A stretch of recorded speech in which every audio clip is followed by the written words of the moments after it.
Hello, magandang umaga po sa inyong lahat. Sana po nasa mabuti kayong kalagayan. At again, ako si Jude, ang inyong California Pinoy Nurse Gardener. And welcome po sa aming channel. By the way, naka-ano na tayo, 100 subscribers na tayo. Yay! Saya! So, yan nga. Nag-start tayo small, syempre, para may share yung ating experiences. Hindi natin inakala na dadami yung subscribers sa kayong mga nag-review. So, maraming salamat. And, nakakataba ng puso. Yan. So, ngayong araw, madami tayong gagawin. So, una, magtatanim tayo ng mga seeds, bok choy, cilantro, beets, onion, bunching onion. Tapos, tignan natin kung pwede na yung eggplant na malaki. Kung pwede na siyang kuhanan ng seeds. Yan. So, tara. Una, luto muna tayo ng tortang talong kasi nagugutom na ako. Tara, harvest tayo ng tortang talong.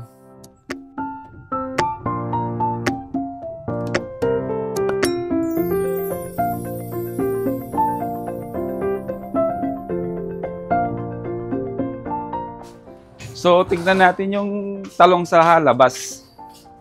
Ito yung talong natin sa labas. Yan.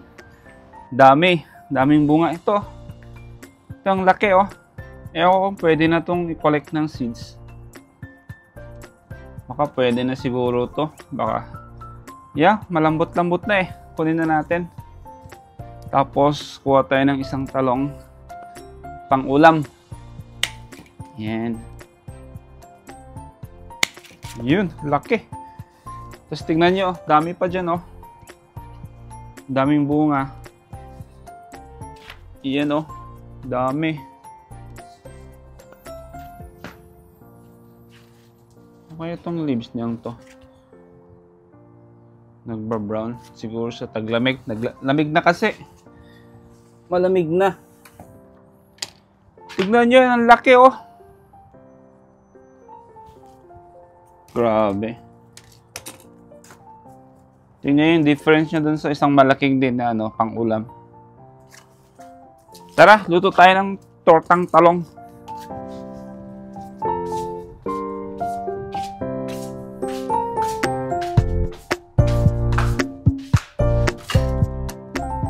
Check na muna natin yung i-check natin yung mga gulay sa harap. Kumusta na yung mga broccoli dito?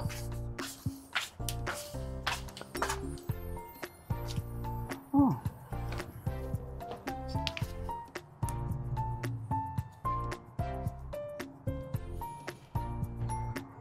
Hindi pa sila hindi pa lumalabas yung head niya. Wala pa. Anyway, tayin natin. Ito, mga spinach saka garlic. Tara, luto tayo.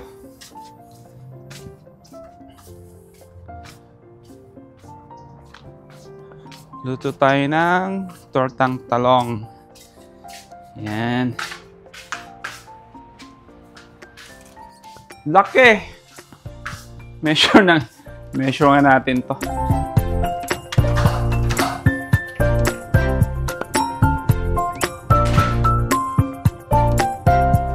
Ayan. So meron tayong isang talong dito. Luto lang tayo tapos pagkatapos natin kumain, trabaho na tayo.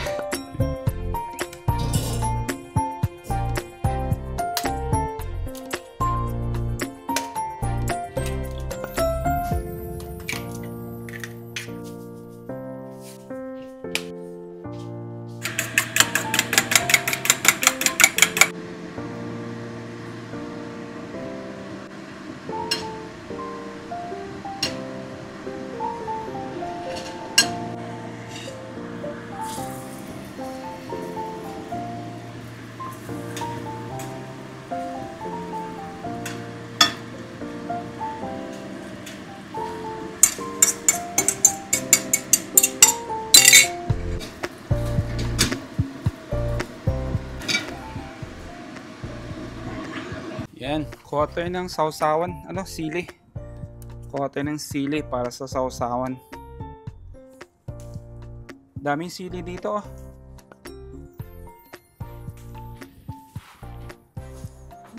Yan, tapos na tayo sa ating torta. Kain muna tayo bago magtanim ng mga seeds.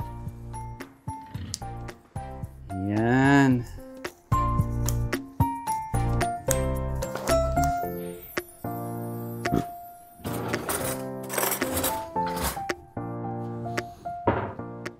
Ito, pickled jalapeno galing sa ating tanim sa labas.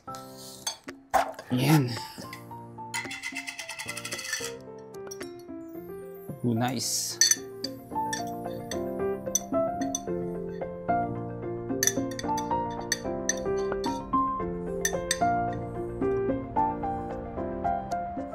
Busin na natin.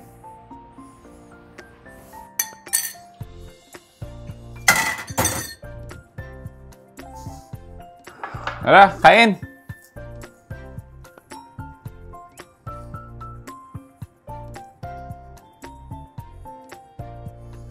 Yung talong, dami pang bunga.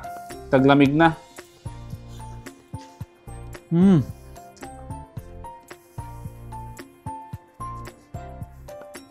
Tignan nyo yan, oh.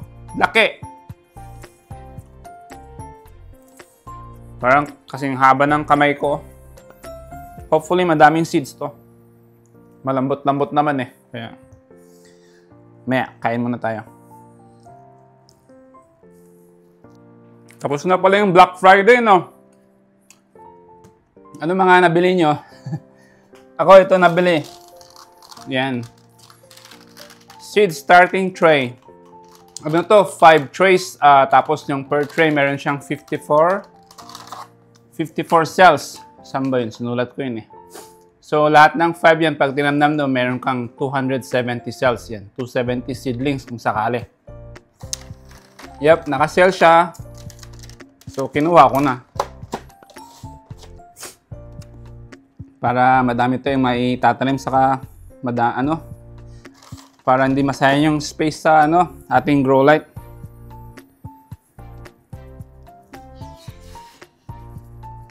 Maya, try tayo ng boxer. Try natin kung may makuha tayong seeds.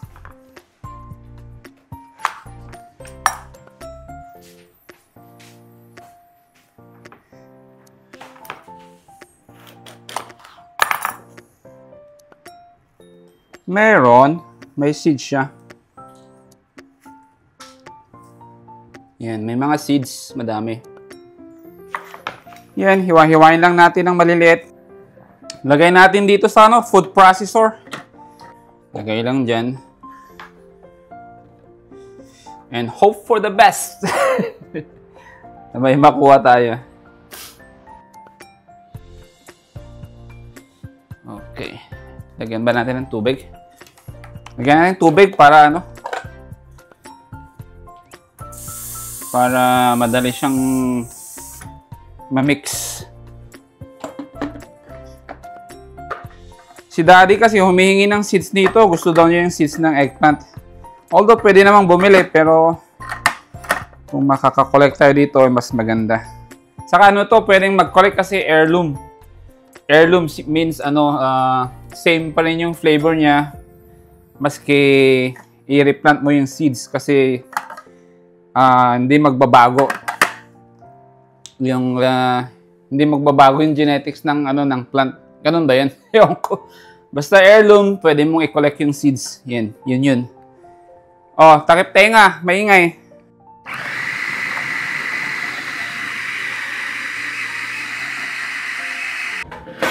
Yun siya. Tapos kunin natin yung mga puti-puti na yun. Yun yung magiging buto. Yun yung buto niya pala, hindi magiging buto.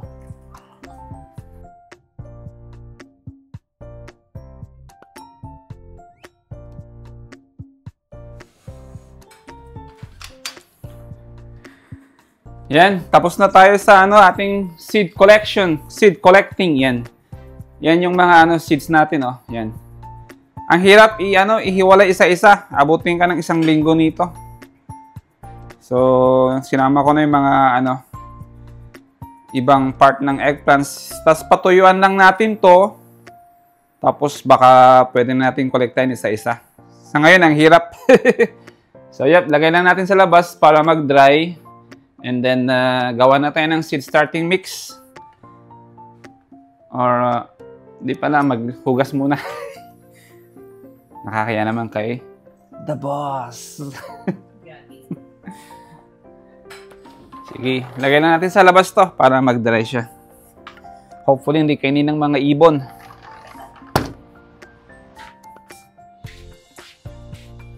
Saan kayang maaraw-araw?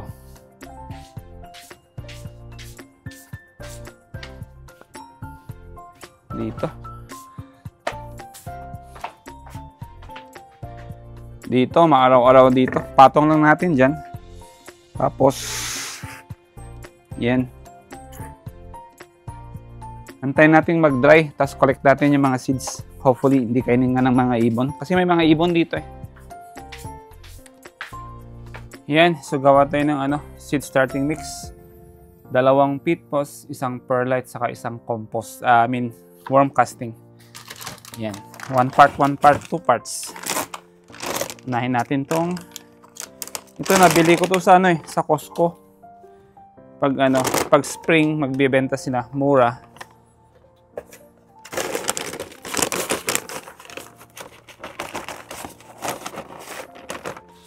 One,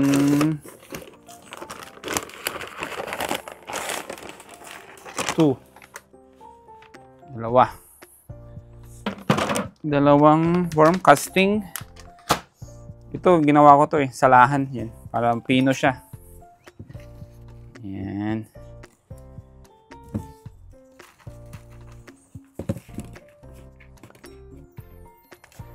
Para walang chunks. Di ba? Dali. Yun. Push mo lang yan. Yung malalaki, tapon mo. Yan. Yan. Pinong-pino siya. Tapos, ilan yung 2? 2 perlite.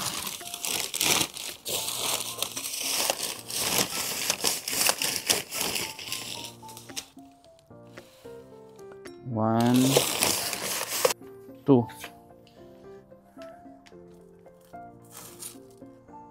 Dalawang perlite.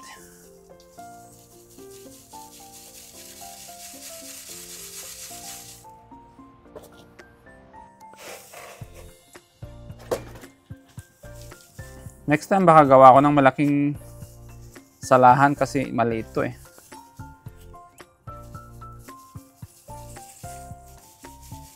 Yan. Eh kung konti din lang naman yung tinatanim yung seeds, bili na lang kayo sa store kasi ito bibili pa kayo ng 3 ingredients. Gagawa kayo ng salahan.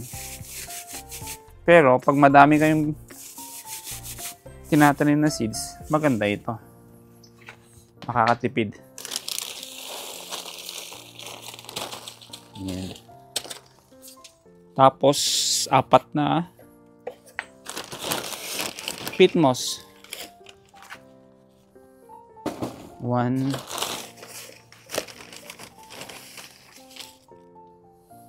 2,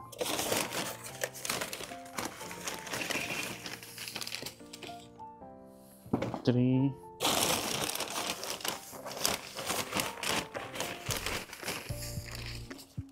4. Next, peat moss.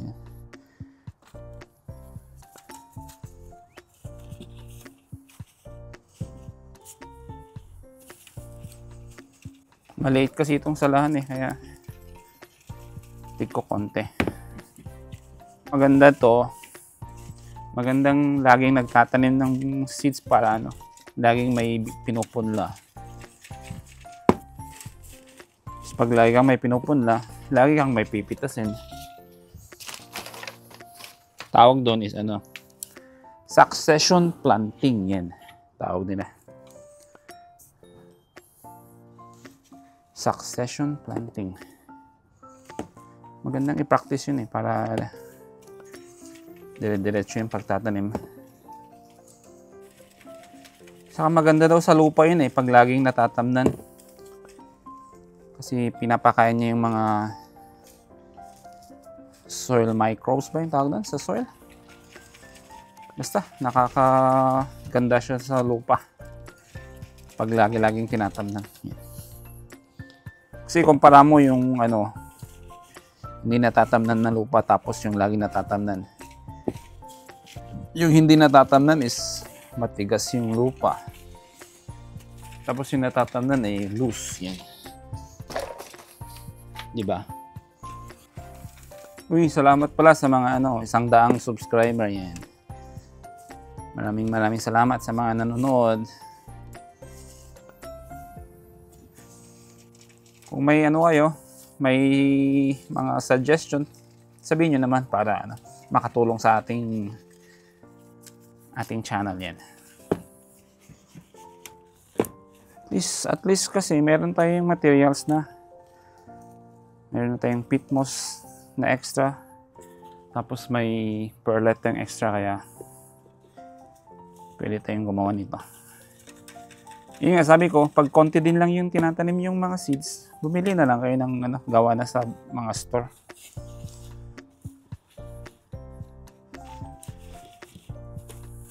Kasi itong peat moss, para makatipid ka, bili ka ng malaking bag. Kasi kung yung maliliit na bag din lang mapapamahal ka din lang doon. Same thing yung sa perlite. Yung worm casting, kada spring yan, nagbebenta sila din sa Costco. Mura. Mura yan. Kaya kung nag-garden kayo, abangan nyo yan kada spring. Bebenta sila. Yan, tapos na tayo sa ating seed mix. Tignan nyo, pinong-pino. Haluin lang. So yung compost, yung worm casting, magpo-provide siya ng additional nutrition sa mga seedlings. Tapos yung peat moss, magho-hold siya ng water para hindi madaling mag-dry. Tapos yung perlite is pang aeration para hindi compacted yung soil. Yan. Yan, ang dami na tayong seed starting mix. Lagay lang natin dito sa ating timba.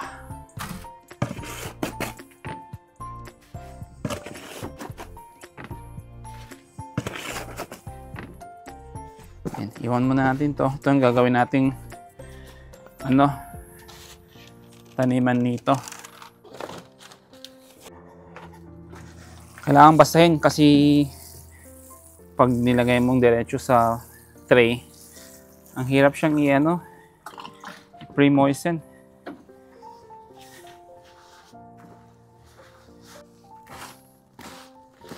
Okay na siguro yan. Lagyan lang natin ng soil to.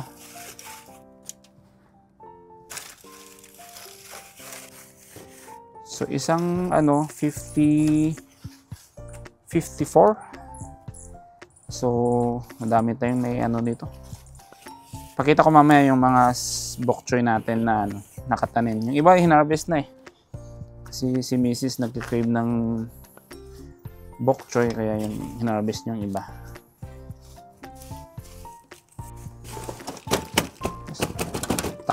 Tak-takin lang para mag-settle down yung soil.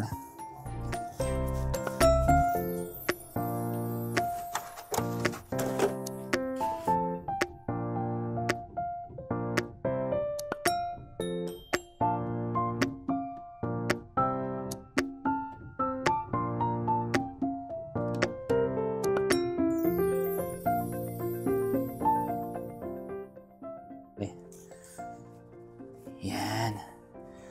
Okay na. Punla na tayo. Magpunla na tayo ng mga seeds.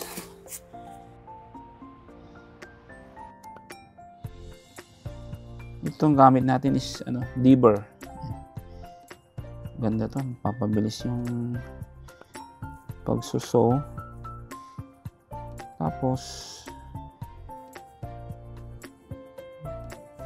hindi pa nakakadumi sa kamay kasi hindi mo kailangan gamitin yung daliri mo para butasan. Tusok-tusok mo lang yan. Tusok-tusok. Yan. Nga pala, kung gusto nyo malaman ng trabaho ko, dialysis. Nagda-dialysis nurse ako. Sa hospital yan. Buti may pasok yung mga bata. So, may time para gumawa ng mga ganito or maglinis or maglakwatsa ni Mrs. Kasi ang hirap dito sa Amerika pag may bata ka tapos hindi pa sila nag-aaral. Ibig sabihin yung mga nagbabantay ka pa ng bata. Mahirap pag wala kang katulungan, hindi ka makagalaw. Unahin natin to. Yan. Huwag na nating i-level. Same din lang na bok choy.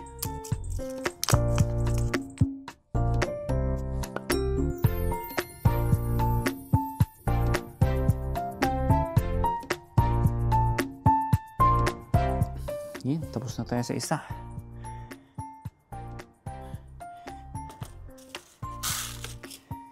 Next naman.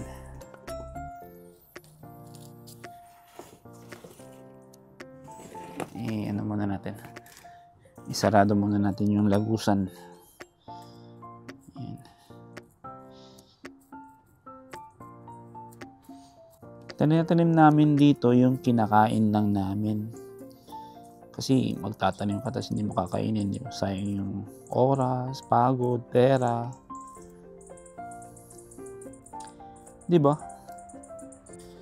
Okay, second. Ito yung napapatagal yung paglagay ng seeds. Maingay talaga itong mga to, no?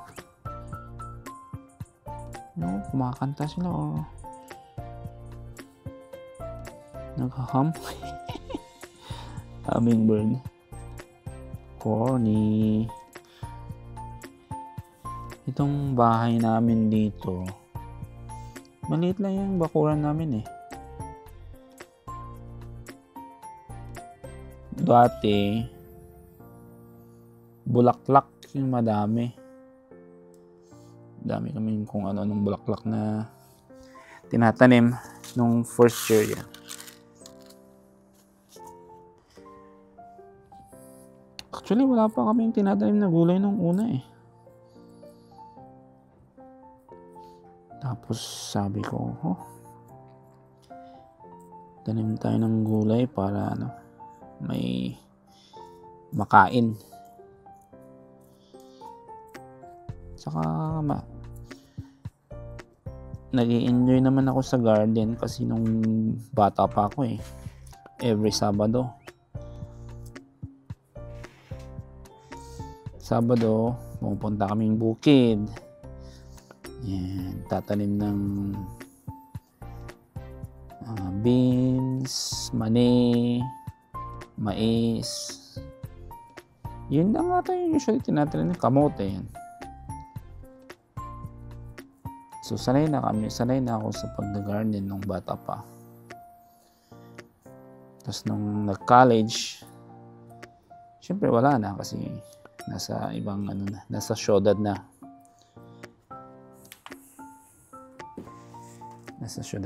So yun na, huli nung high school, tas tagal-tagal na panahon. Ngayon may opportunity ulit na mag-garden. So yan, very grateful. Yan, very grateful ako na may binigyan ulit ng opportunity na magka-garden. Yan. Kasi masaya eh.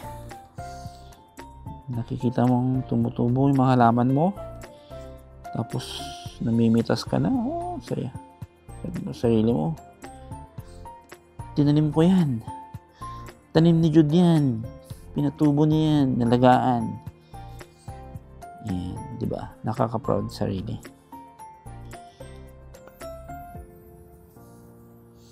Sabi ko nga, kasi sa, di ba, as a nurse, dapat maano yung critical thinking skills mo. As a gardener din dapat ganun din Dapat ma-develop yung critical thinking mo Kasi sabi ko pag nagkakasakit yung halaman, ina-assess mo kung anong sakit, anong pwedeng gawin para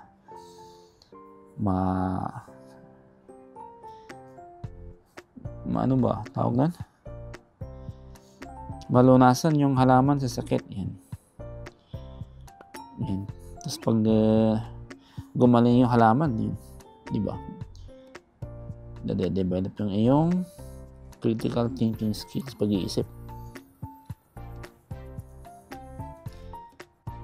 Tapos tinetest na din yung patience mo. Lalo pag nagtatanim ka ng mga patatas na ang tagal mag-sprout, di ba? Minsan sa init mo, binubungkal mo yung lupa para i-check mo kung meron talaga. Pero, over time, tinuturuan ka kung paano maging mapagpasensya. Pasensya ba yung tawag? Yan. Tapos na tayo. Tapos na. Push lang natin to, tapos tubigan natin. So dito muna siya. Pag nakabili tayo ng tray, lipat natin sa garahe, sa ating grow light. Yan. Saka heating mat. Dito muna siya sa labas. Yan. Tapos na. Tubigan lang natin.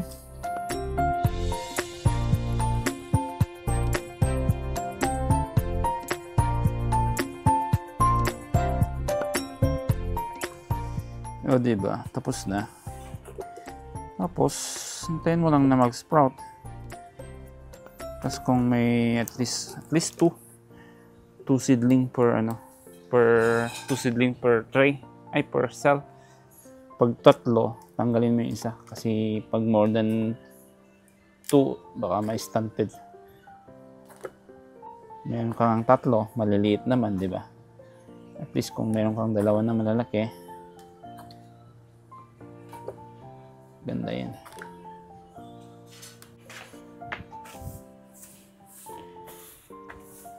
Siyempre, mag-aftercare ka. Para hindi ka pagalitan ni Mrs. Yan.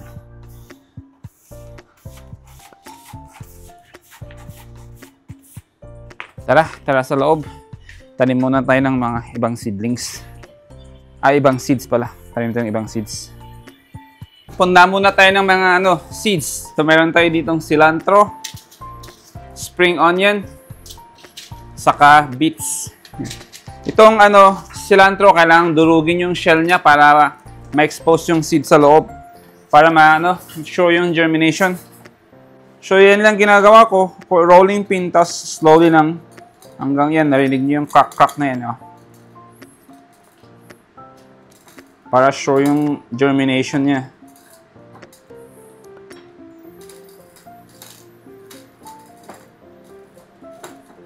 Yan. Okay na yan. Tapos tara sa labas. Magpunta lang tayo ng mga binhi. Yan. You coming? Yes. Okay. So ito, na-prepare ko na ito. Nalagyan ko na ng compost. Tapos nilagyan ko ng harang. Yan. Para hindi mag-run off yung mga soil. So yan. Dito lang. Punla lang tayo ng mga seeds. Lagay lang tayo ng fertilizer. Lagay mo na ito yung irrigation.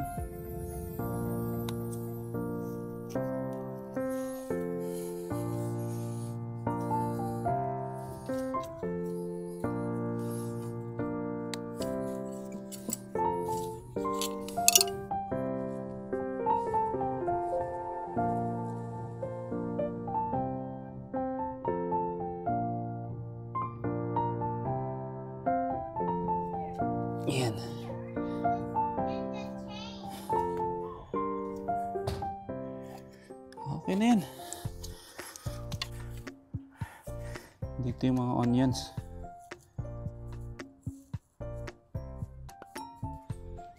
Lagay natin dito.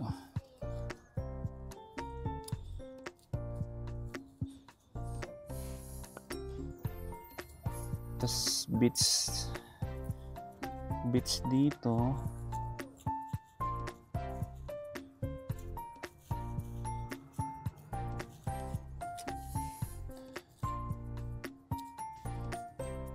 Cilantro.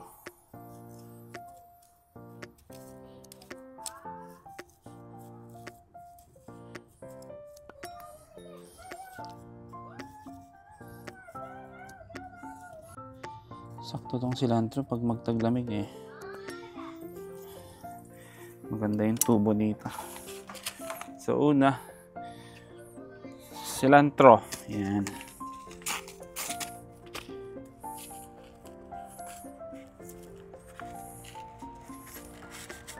Yeah, na-crack. Labas yung mga seeds niyan. Lagay lang dyan. Yan.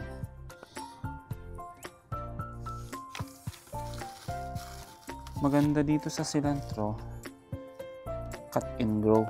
Pagka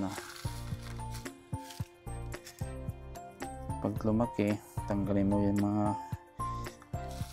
leaves, tapos tutubo ulit siya hanggang sa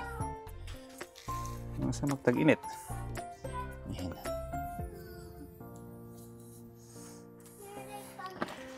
Sunod, beets. Tall top early wonder.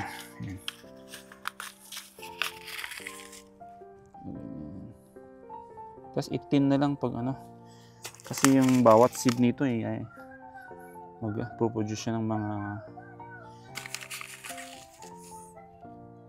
2 to 3 seedlings. Next is ayan, bunching onion. Spring onion. Lagay dyan.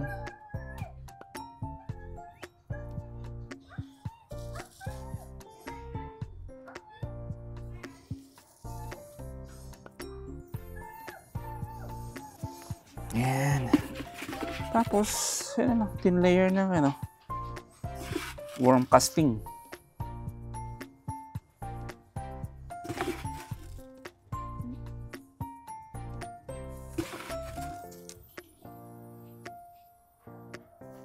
Yan. Tapos, takpan mo na lang.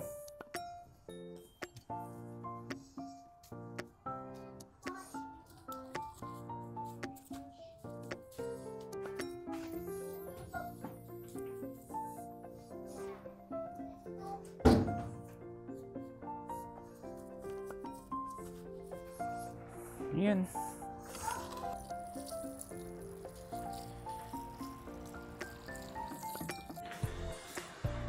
So ito yung mga bok choy Yan, hinarvest na ni Mrs. yung mostly dyan.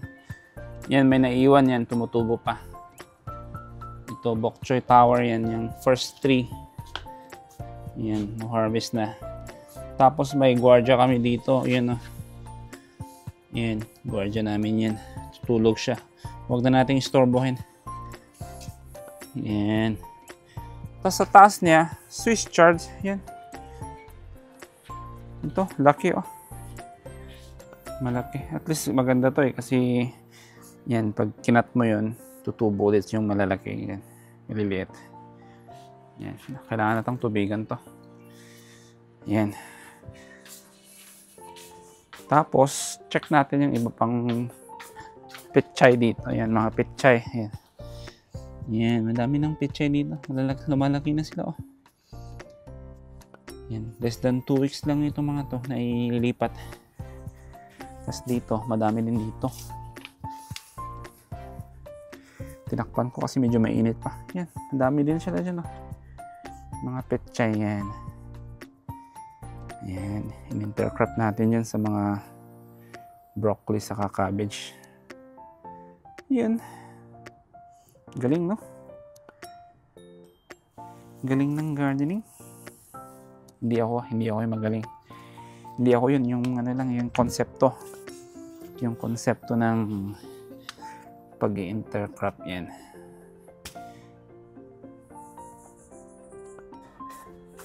Check natin yung ano, yung eggplant natin na ano, yung mga seeds. Ayan na. Nagpapalit na sila ng kulay. Nagiging ano na, from white nagiging brown. Tapos pag nagtuyo na yan, madali nang i-collect yung mga yan.